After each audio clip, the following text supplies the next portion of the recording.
500 ವರ್ಷಕ್ಕೂ ಹೆಚ್ಚು ಕಾಲ ಇರುವಂತಹ ಇತಿಹಾಸ ಇರುವಂತಹ ಪರ್ಯಾಯ ಇದು. ಸದ್ಯ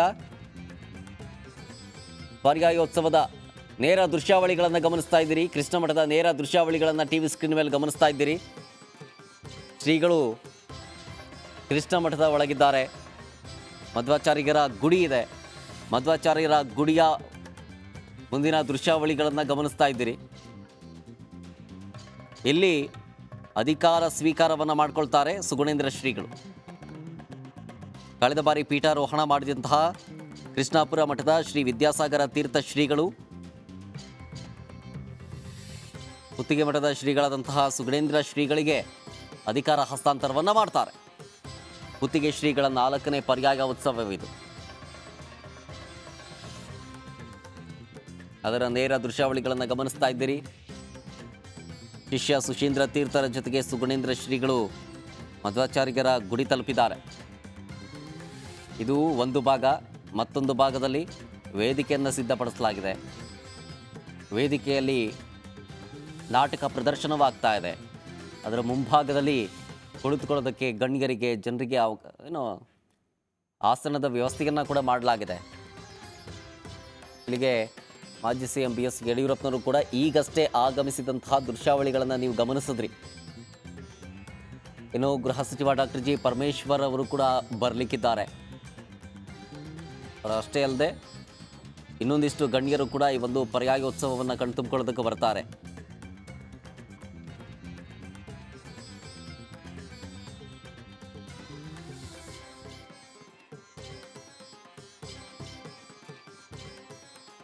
ಯಡಿಯೂರಪ್ಪನವರು ಆಗಮಿಸಿರೋ ದೃಶ್ಯಾವಳಿಗಳನ್ನು ಗಮನಿಸ್ತಾ ಇದ್ದೀರಿ.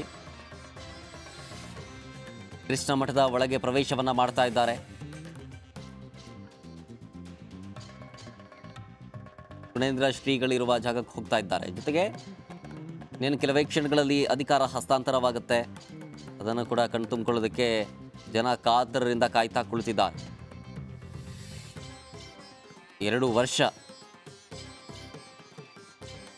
2 ವರ್ಷಕ್ಕೆ ಒಮ್ಮೆ ನಡೆಯುವಂತಹ ಈ ಒಂದು ಪರ್ಯಾಯೋತ್ಸವ. ಈಗಾಗಲೇ ಹೇಳಿದಾಗಲೇ ಅಷ್ಟಮಠಗಳಿದ್ದಾವೆ. ಆ ಅಷ್ಟಮಠಗಳು ಯಾವುದು ಅನ್ನೋದನ್ನು ಕೂಡ ಮತ್ತೊಮ್ಮೆ ನಿಮಗೆ ಹೇಳಿಬಿಡ್ತೀನಿ.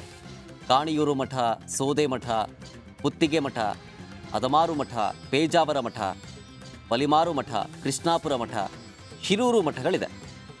2 ವರ್ಷಕ್ಕೊಮ್ಮೆ ಅಷ್ಟಮಠಗಳ ಪೈಕಿ ಕೃಷ್ಣ ಮಠದ ಪೂಜಾ ಕೈಕರ್ಯದ ಹಾಗೂ ಮಠದ ಅಧಿಕಾರ ಹಸ್ತಾಂತರ ಆಗುತ್ತೆ. ಒಬ್ಬರಾದ ಮೇಲೆ ಒಬ್ಬರಂತೆ. ಕಳೆದ ಬಾರಿ ಕೃಷ್ಣಾಪುರ ಮಠದ ಶ್ರೀಗಳಿಗೆ ಅಧಿಕಾರ ಸಿಕ್ಕಿತ್ತು. ಇದೀಗ ಪುತ್ತಿಗೆ ಶ್ರೀಗಳಿಗೆ ಸಿಗ್ತಾ ಇದೆ. ಇದೇ ರೀತಿಯಾಗಿ 8 ಮಠಗಳಿಗೆ ಒಂದು ಬಾರಿ ಅಧಿಕಾರ ಸಿಕ್ಕ ನಂತರ ಮತ್ತೊಮ್ಮೆ ಅಧಿಕಾರ ಸಿಗಬೇಕು ಅಂತ ಹೇಳಿದ್ರೆ 16 ವರ್ಷಗಳು ಕಾಯಬೇಕು. ಅಲ್ಲಿಗೆ ಪುತ್ತಿಗೆ ಮಠದ ಶ್ರೀಗಳು 2008ರಲ್ಲಿ ಅಧಿಕಾರವನ್ನು ಪಡ್ಕೊಂಡಿದ್ರು. ಇದಾದಾಗಿ 16 ವರ್ಷಗಳ ಬಳಿಕ 2024ರಲ್ಲಿ ಮತ್ತೊಮ್ಮೆ ಪುತ್ತಿಗೆ ಶ್ರೀಗಳಿಗೆ ಅಧಿಕಾರ ಸಿಗ್ತಾ ಇದೆ. ಸದ್ಯ ಉಡುಪಿಯ ಪರ್ಯಾಯೋತ್ಸವದ ಸಂಭ್ರಮ ಜೋರಾಗಿ ಸಾಗ್ತಾ ಇದೆ. ವೇದಿಕೆಯ ಮುಂಭಾಗದಲ್ಲಿ ವಿವಿಧ ಕಲಾ ತಂಡಗಳು ಕಲಾ ಪ್ರದರ್ಶನವನ್ನು ಮಾಡ್ತಾ ಇದ್ದಾರೆ. ನಾಟಕಗಳನ್ನು ಪ್ರದರ್ಶನ ಮಾಡ್ತಾ ಇದ್ದಾರೆ. ಅದೆಲ್ಲವನ್ನು ಕೂಡ ರಿಪಬ್ಲಿಕ್ ಕನ್ನಡದಲ್ಲಿ ಎಕ್ಸ್ಕ್ಲೂಸಿವ್ ಆಗಿ ನಾನ್ ಸ್ಟಾಪ್ ಲೈವ್ ಮೆಗಾ ಕವರೇಜನ್ನು ಗಮನಿಸ್ತಾ ಇದ್ದೀರಿ. ಈ ಹಿಂದೆ ಅಂದರೆ ತಡರಾತ್ರಿ 3 ಗಂಟೆಯ ಸುಮಾರಿಗೆ ಜೋಡುಕಟ್ಟೆಯಲ್ಲಿ ವಿವಿಧ ಕಲಾ ತಂಡಗಳು ಕಲಾ ಪ್ರದರ್ಶನವನ್ನು ಮಾಡಿದ್ರನ್ನ ಗಮನಿಸಿದ್ರಿ. ಹುಲಿವೇಷ, ಅದರಲ್ಲೂ ಮಕ್ಕಳು ಹುಲಿವೇಷವನ್ನು ಧರಿಸಿ ಪ್ರದರ್ಶನವನ್ನು ಮಾಡಿದ್ರು. ಅಷ್ಟಿಗೆಲ್ಲ ರಾಜ್ಯದ ವಿವಿಧ ಜಾನಪದ ಕಲಾ ತಂಡಗಳು ಕೂಡ ಭಾಗಿಯಾಗಿ ಕಲಾ ಪ್ರದರ್ಶನವನ್ನು ಮಾಡಿದ್ರು. ಭಜನಾ ತಂಡಗಳು ಭಜನೆಯನ್ನು ಮಾಡಿದ್ವು. ಕಂಬಳದ ಕೋಣಗಳನ್ನು ನೀವು ನೋಡಿದ್ರಿ. ಅದಾದಮೇಲೆ ಪರಶುರಾಮ, ಅಯೋಧ್ಯ ರಾಮ ಮಂದಿರದಂತಹ ಸ್ತಬ್ಧ ಚಿತ್ರಗಳು ನಮಗೆ ಕಾಣಸಿಕ್ತು ಈ ಮೆರವಣಿಗೆಯಲ್ಲಿ. ಅದರಲ್ಲೂ ಸೆಂಟರ್ ಆಫ್ ಅಟ್ರಾಕ್ಷನ್ ಆಗಿದ್ದು ರಾಮ ಮಂದಿರ, ಅಯೋಧ್ಯೆ ರಾಮ ಮಂದಿರದ ಸ್ತಬ್ಧ ಚಿತ್ರ. ನೇನು ಕೆಲವೇ ದಿನಗಳಲ್ಲಿ ಅಯೋಧ್ಯೆಯಲ್ಲಿ ಶ್ರೀರಾಮಲಲ್ಲನ ಪ್ರಾಣ ಪ್ರತಿಷ್ಠಾಪನೆಯಾಗತ್ತೆ.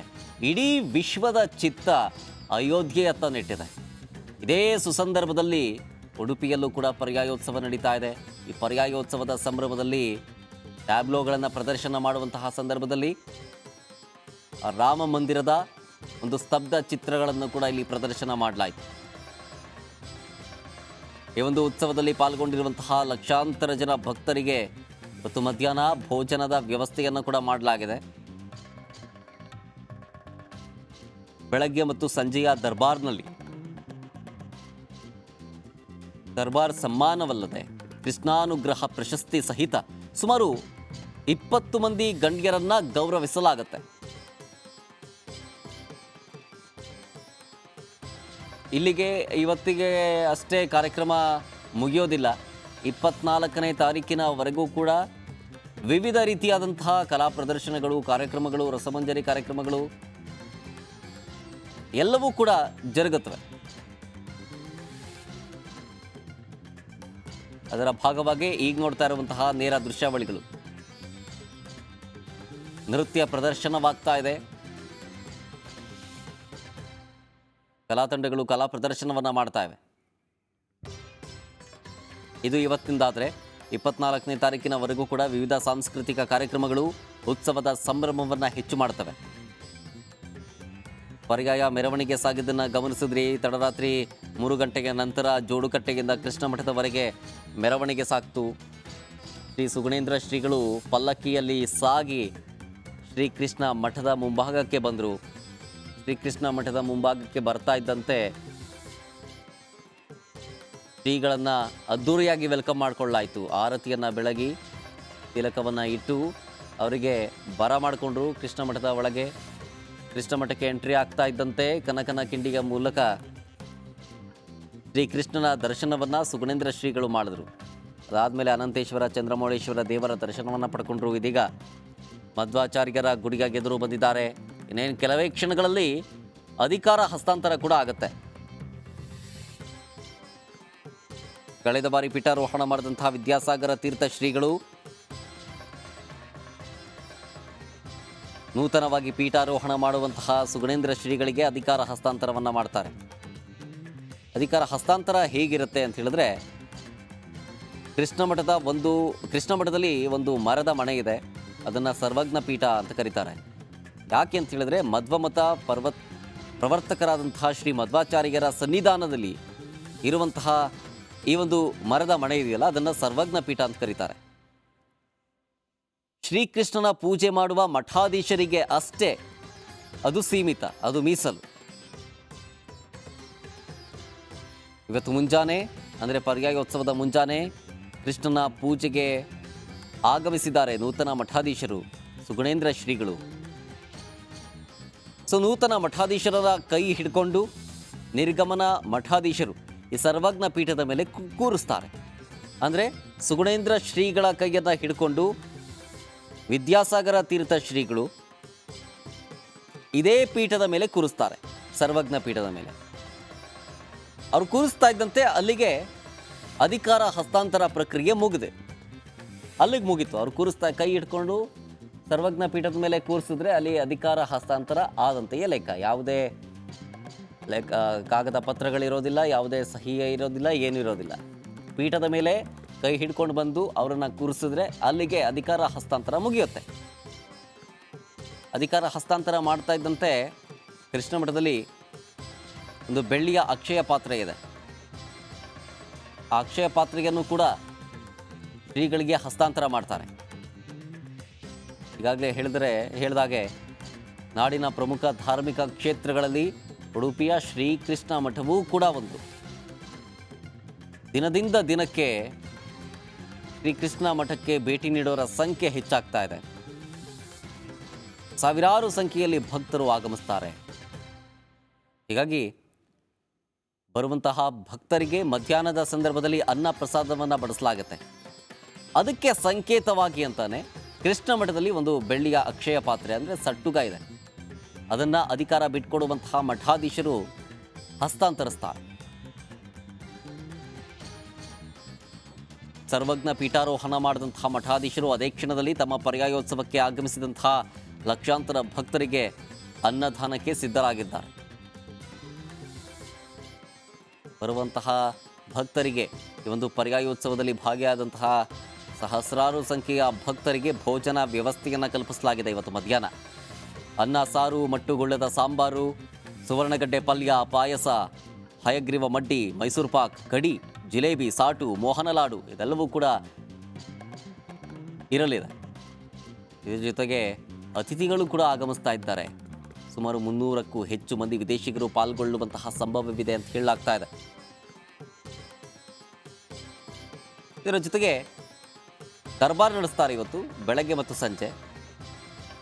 ದರ್ಬಾರ್ ಸಮ್ಮಾನ ಮಾತ್ರ ಅಲ್ಲದೆ ಕೃಷ್ಣಾನುಗ್ರಹ ಪ್ರಶಸ್ತಿಯ ಸಹಿತ ಸುಮಾರು 20 ಜನರ ಗಣ್ಯರಿಗೆ ಗೌರವವನ್ನು ಕೊಡಲಾಗುತ್ತೆ, ಗೌರವಿಸಲಾಗುತ್ತೆ ಅವ್ರನ್ನ. ಆ ಒಂದು ಕಾರ್ಯಕ್ರಮವೂ ಕೂಡ ಸಂಜೆ ನಡೆಯುತ್ತೆ. ಸದ್ಯ ಉಡುಪಿಯ ಕೃಷ್ಣ ಮಠದ ನೇರ ದೃಶ್ಯಾವಳಿಗಳನ್ನು ಗಮನಿಸ್ತಾ ಇದ್ದೀರಿ. ಮಧ್ವಾಚಾರ್ಯರ ಗುಡಿಯನ್ನು ಪ್ರವೇಶ ಮಾಡಿದ್ದಾರೆ ಸುಗುಣೇಂದ್ರ ಶ್ರೀಗಳು. ಇನ್ನೇನು ಕೆಲವೇ ಕ್ಷಣಗಳಲ್ಲಿ ವಿದ್ಯಾಸಾಗರ ತೀರ್ಥ ಶ್ರೀಗಳು ಸುಗುಣೇಂದ್ರ ಶ್ರೀಗಳಿಗೆ ಅಧಿಕಾರವನ್ನು ಹಸ್ತಾಂತರ ಮಾಡ್ತಾರೆ. ಹೇಳಿದ್ನಲ್ಲ ಸರ್ವಜ್ಞ ಪೀಠ ಅಂಥೇಳಿ. ಸರ್ವಜ್ಞ ಪೀಠದ ಮೇಲೆ ವಿದ್ಯಾಸಾಗರ ತೀರ್ಥ ಶ್ರೀಗಳು ಸುಗುಣೇಂದ್ರ ಶ್ರೀಗಳ ಕೈ ಹಿಡ್ಕೊಂಡು ಕೂರಿಸ್ತಾರೆ.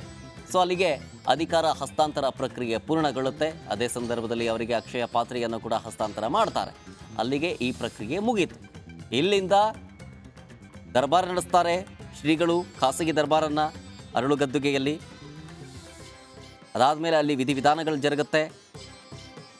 ರಾಜಾಂಗಣದಲ್ಲಿ ಪರ್ಯಾಯ ದರ್ಬಾರ್ನಲ್ಲಿ ಗಣ್ಯರು ಭಾಗವಹಿಸ್ತಾರೆ. ಮಾಜಿ ಸಿಎಂ ಬಿ ಎಸ್ ಯಡಿಯೂರಪ್ಪನವರು ಬಂದರು, ಆಗಮಿಸಿದ್ರು.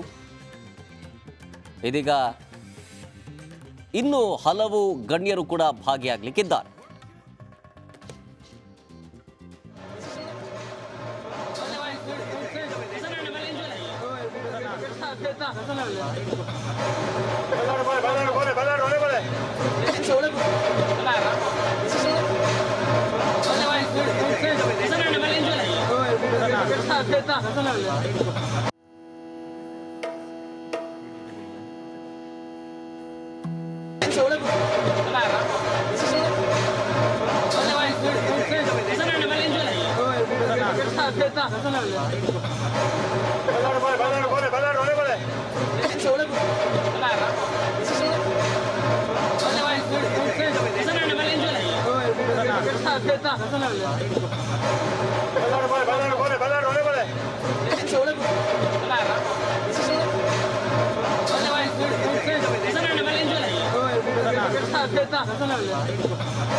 ಗಮನಿಸ್ತಾ ಇದ್ದೀವಿ ಕೃಷ್ಣ ಮಠದ ನೇರ ದೃಶ್ಯಾವಳಿಗಳನ್ನು.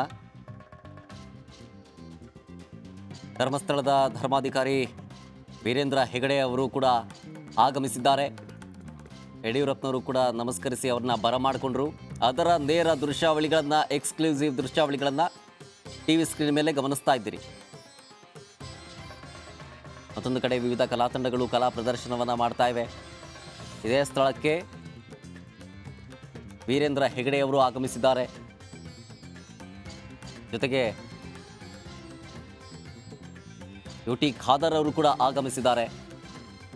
ರಾಜಕೀಯ ಗಣ್ಯರು, ಜೊತೆಗೆ ವಿವಿಧ ಕ್ಷೇತ್ರದ ಸಾಧಕರು, ಗಣ್ಯರು ಎಲ್ಲರೂ ಕೂಡ ಈ ಒಂದು ಪರ್ಯಾಯೋತ್ಸವವನ್ನು ಕಣ್ತುಂಬಿಕೊಳ್ಳೋದಕ್ಕೆ ಆಗಮಿಸ್ತಾ ಇದ್ದಾರೆ. ಇವತ್ತು ಬೆಳ್ಳಂಬೆಳಗ್ಗೆನೆ 2 ವರ್ಷಕ್ಕೊಮ್ಮೆ ನಡೆಯುವಂತಹ ಈ ಒಂದು ಪರ್ಯಾಯೋತ್ಸವಕ್ಕೆ ಅದ್ದೂರಿಯಾಗಿ ಚಾಲನೆ ಕೂಡ ಸಿಕ್ಕಿದೆ. ವಿವಿಧ ಕಲಾ ತಂಡಗಳು ಕಲಾ ಪ್ರದರ್ಶನವನ್ನು ಮಾಡ್ತಾ ಇದೆ.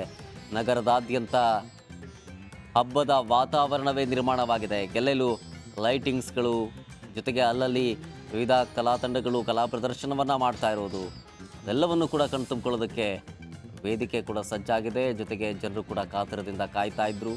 ಈಗಷ್ಟೇ ಶುರುವಾಗಿದೆ. ಇವತ್ತಿನಿಂದ 24ನೇ ತಾರೀಕಿನವರೆಗೂ ಕೂಡ ಕಲಾ ಪ್ರದರ್ಶನಗಳು, ವಿವಿಧ ಸಾಂಸ್ಕೃತಿಕ ಕಾರ್ಯಕ್ರಮಗಳು ನಗರದಲ್ಲಿ ಜರುಗುತ್ತವೆ.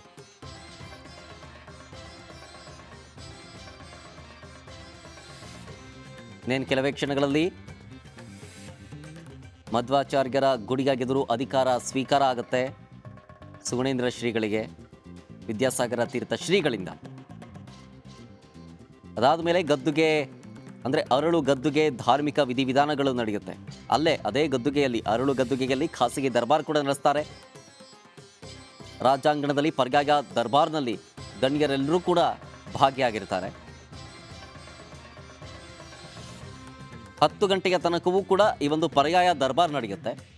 ಪರ್ಯಾಯ ದರ್ಬಾರ್ ಮುಗಿತಾ ಇದ್ದಂತೆ ಮಹಾಪೂಜೆ ಅಲ್ಲಿ ನೆರವೇರುತ್ತೆ. ಇಷ್ಟಕ್ಕೆ ಮುಗಿಯೋದಿಲ್ಲ, ಸಂಜೆಯೂ ಕೂಡ ಕೆಲವೊಂದಿಷ್ಟು ಕಾರ್ಯಕ್ರಮಗಳು ಜರುಗೋದಕ್ಕಿದೆ.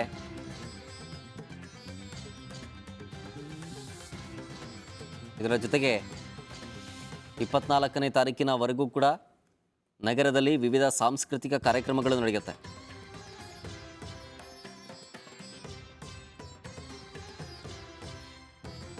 ಪರ್ಯಾಯ ಮಹೋತ್ಸವದ ಹಿನ್ನೆಲೆಯಲ್ಲಿ ನಗರ ಸ್ವಚ್ಛಗೊಂಡಿದೆ. ಉಡುಪಿ ನಗರದ ಬೀದಿಗಳು ಸಿಂಗಾರಗೊಂಡಿದೆ. ಪರ್ಯಾಯ ಮಹೋತ್ಸವಕ್ಕೆ ಪ್ರತಿದಿನವೂ ಕೂಡ 15ರಿಂದ 20 ಸಾವಿರ ಭಕ್ತರು ಆಗಮಿಸ್ತಾನೇ ಇದ್ದಾರೆ. ದಿನದಿನಕ್ಕೂ ಕೂಡ ಹೆಚ್ಚಾಗ್ತಾ ಇದೆ. ಇವತ್ತಂತೂ ಲಕ್ಷಾಂತರ ಸಂಖ್ಯೆಯಲ್ಲಿ ಜನ ಭಾಗಿಯಾಗುವ ನಿರೀಕ್ಷೆಗಳು ಕೂಡ ಇದೆ. ಹೀಗಾಗಿ ಬರುವಂತಹ ಭಕ್ತರಿಗೆ ಭೋಜನದ ವ್ಯವಸ್ಥೆಯನ್ನು ಕೂಡ ಮಾಡಲಾಗಿದೆ. ಅನ್ನ ಪ್ರಸಾದ ವಿತರಣೆಯನ್ನು ಮಾಡಲಾಗುತ್ತೆ. ಜೊತೆಗೆ ಪುತ್ತಿಗೆ ಮಠದ ಸುಗುಣೇಂದ್ರ ತೀರ್ಥ ಸ್ವಾಮೀಜಿಗೆ ಶ್ರೀಗಳಿಂದ 4ನೇ ಬಾರಿ ಪರ್ಯಾಯ ಪೀಠಾರೋಹಣವಾಗ್ತಾ ಇದೆ. ಅದನ್ನು ಕಣ್ತುಂಬಿಕೊಳ್ಳೋದಕ್ಕೆ ಜನ ಕಾತರದಿಂದ ಕಾಯ್ತಾ ಇದ್ದಾರೆ. ಅದರ ಭಾಗವಾಗಿ ಇದೀಗ ಕಲಾತಂಡಗಳು ತಮ್ಮ ಕಲೆಯನ್ನು ಪ್ರದರ್ಶನ ಮಾಡ್ತಾ ಇದ್ದಾರೆ. ಪರ್ಯಾಯ ಕಾಲದಲ್ಲಿ ವಿವಿಧ ಸಾಂಸ್ಕೃತಿಕ ಕಾರ್ಯಕ್ರಮಗಳು ನಡೀತಾ ಇದೆ. ಕನಕದಾಸ ಮಂಟಪ ವೇದಿಕೆಯಲ್ಲಿ ನಿತ್ಯ ನಿರಂತರ ಸಾಂಸ್ಕೃತಿಕ ಕಾರ್ಯಕ್ರಮಗಳು ನಡೆಯುತ್ತೆ. ಇವತ್ತಿನಿಂದ 24ನೇ ತಾರೀಕಿನವರೆಗೂ ಕೂಡ ಇದೇ ರೀತಿಯಾಗಿ ಉಡುಪಿಯ ವಿವಿಧ ಭಾಗಗಳಲ್ಲಿ ವೇದಿಕೆ ಕೂಡ ಸಜ್ಜಾಗಿದೆ. ರಥಬೀದಿಯಲ್ಲಾಗಿರ್ಬೋದು, ಪಾರ್ಕಿಂಗ್ ಆಗಿರ್ಬೋದು, PPC ಕಾಲೇಜ್ ಆಗಿರ್ಬೋದು, ಜೋಡುಕಟ್ಟೆ ಆಗಿರ್ಬೋದು, ಇದೆಲ್ಲವೂ ಕಡೆ ವಿವಿಧ ಕಡೆಗಳಲ್ಲಿ ವೇದಿಕೆಯನ್ನು ನಿರ್ಮಾಣ ಮಾಡಲಾಗಿದೆ. ಆ ವೇದಿಕೆಯಲ್ಲಿ ವಿವಿಧ ಸಾಂಸ್ಕೃತಿಕ ಕಾರ್ಯಕ್ರಮಗಳು ದಿನನಿತ್ಯ ನಡೆಯುತ್ತೆ. ಅಂದರೆ ಇವತ್ತಿನಿಂದ 24ನೇ ತಾರೀಕಿನವರೆಗೂ ಕೂಡ ಕಾರ್ಯಕ್ರಮಗಳು ನಡೆಯುತ್ತೆ. ಎಲ್ಲ ವೇದಿಕೆಯಲ್ಲೂ ಕೂಡ ಭಜನೆ ಆಗಿರ್ಬೋದು, ಸಂಗೀತ ರಸಮಂಜರಿ ಆಗಿರ್ಬೋದು, ಯಕ್ಷಗಾನ ಆಗಿರ್ಬೋದು, ನಾಟಕ ಕಾರ್ಯಕ್ರಮಗಳೆಲ್ಲವೂ ಕೂಡ ಜರುಗುತ್ತೆ.